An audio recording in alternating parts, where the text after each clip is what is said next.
before, after, and this is how I did it. We need to know where we want it so we can start marking the pants exactly where we need it. After that, we start working on it. First of all, then I realize I need to take it off because the mark is next to the button. So we take it off.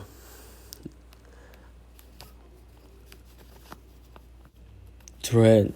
In this case, we need to keep the thread.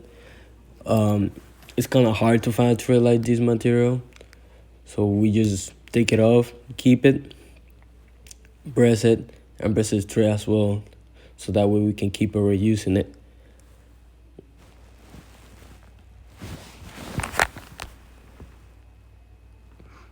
After that, we use the roll, get some measurement, and then we're ready to cut. We'll start cutting, make sure we're doing straight, make sure the pan is straight, and then we're gonna start working on one.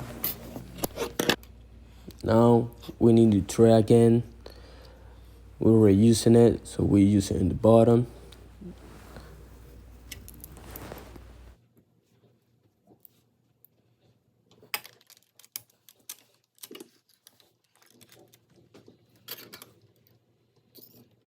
After all that, we start sewing.